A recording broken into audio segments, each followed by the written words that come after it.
Hi, this is Phil. I'm here in Cartersville, Georgia. I'm at the site of the Etowah Indian Mounds. This is the site of a civilization that lived here hundreds of years ago. I'm going to go check it out for the first time. Let's see what happens.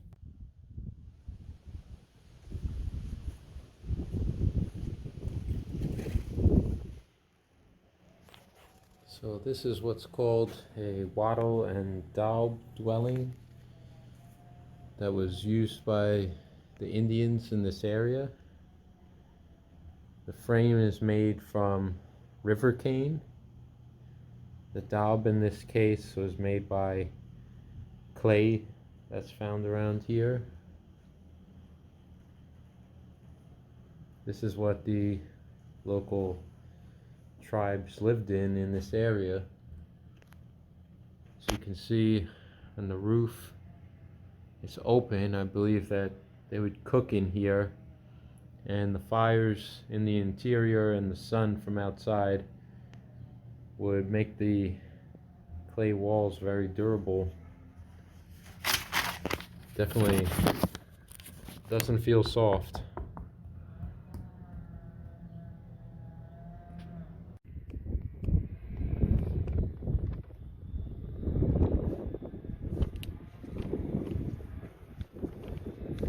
Right.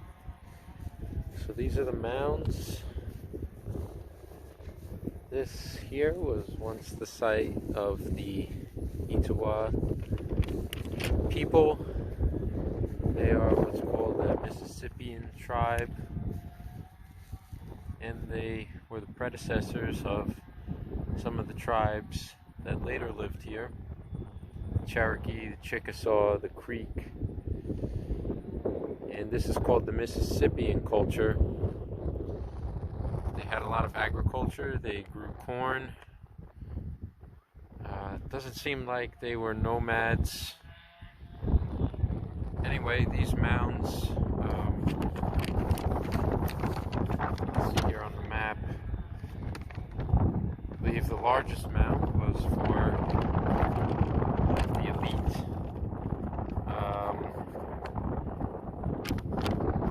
They were built at various times by people here, and ceremonies would take place. There were temples, and I'm gonna check it out. Let's see. Right. So I'm on the top of Mound A. This is where most likely the chief lived.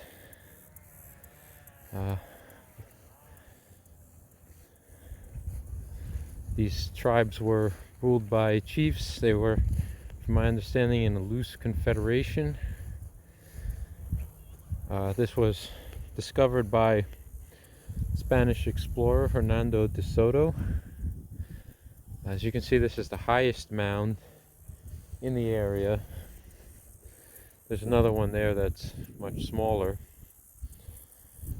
And from what I read, these chiefs ruled for life.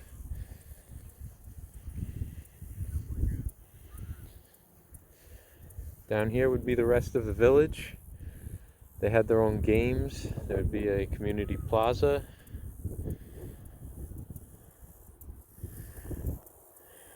There's some smokestacks back there. Don't think they had those. But yeah, this was where the big guy lived.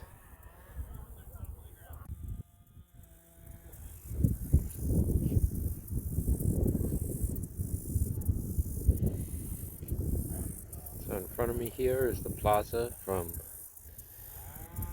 the chief's house. I read there were actually 4 structures here at one time. And this is the plaza. This would be a community area for the tribe. So nobody knows exactly what these tribes were called. They're just grouped in with the Mississippian culture of Indian tribes, which was first found near the Mississippi River. They're culturally similar, and they existed up through about the 16th century, which coincided with the Europeans arriving in this area. Hernando de Soto was the Spanish explorer who first traveled here. So we do know that, like a lot of other tribes, that disease killed many of them, maybe upwards of 80%. And so there were incursions of more and more white settlers, traders into the area. The tribes became more dependent on them. And they, from what I heard at the museum, they reorganized into the tribes that we know today as the Creek, Chickasaw, and the Cherokee were the most numerous. And they made new civilizations, and the Cherokees actually had their own nation out here with their own country, their own alphabet, and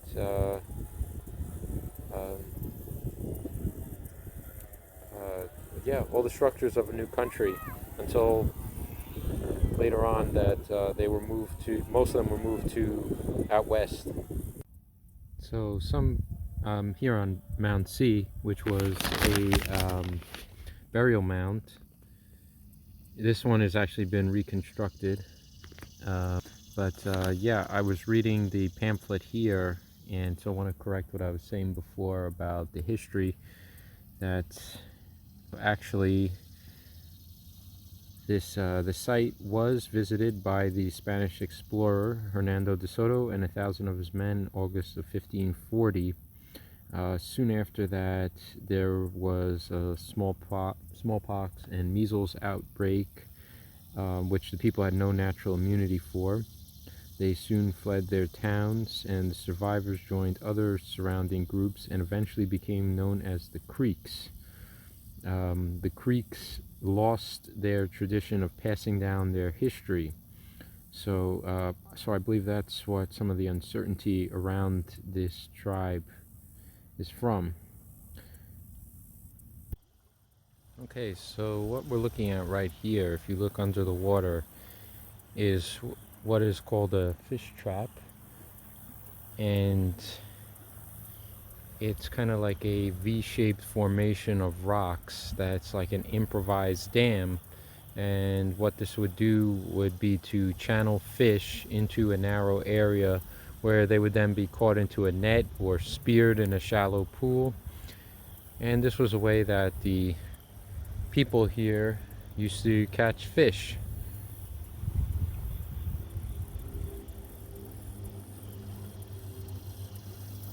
See if I can get a better view of it.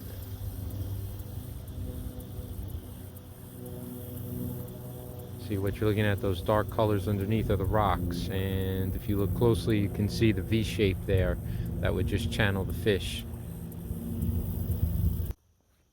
Alright, as you can see, I'm walking along the nature trail here, and you can see it's very well forested. So wanted to talk about the canoes that the people here used, which I read about in the museum.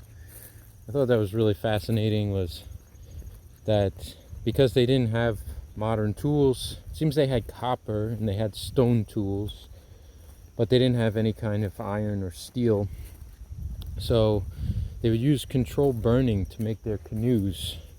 I read some of them were made from poplar, and I saw an example in the museum.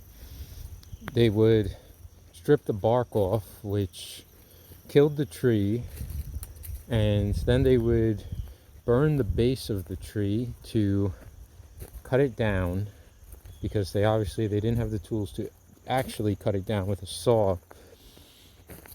And then they would also burn the rest of it to shorten it to the length they wanted, and use still more controlled burning to hollow it out.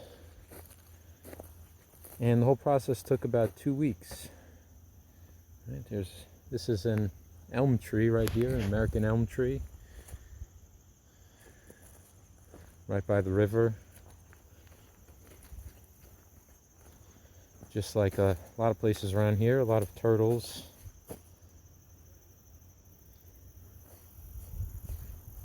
Well, this is a nice place to walk through. Let's see what's there.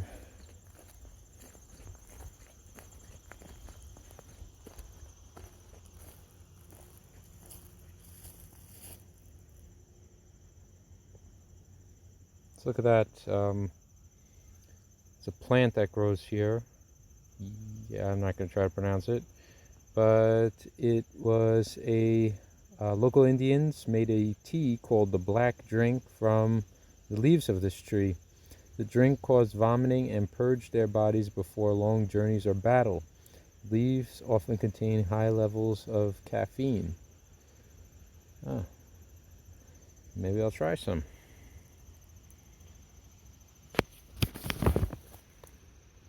Is it this one? Guess it's that.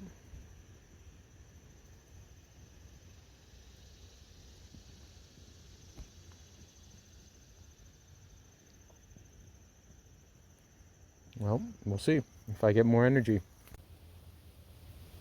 So right here, a willow tree, and here's an example of some of the things that were used. The bark for the willow tree was used for tonic, for loss of voice and hoarseness.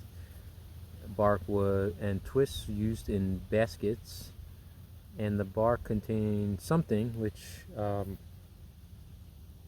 looks like it was used to eventually make aspirin. And here's a sample of the bark. Not like your aspirin tablets, but somehow it got there.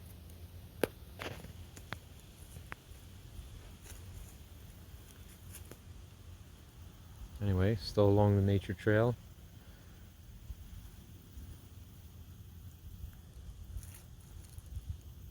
Alright, let's keep going.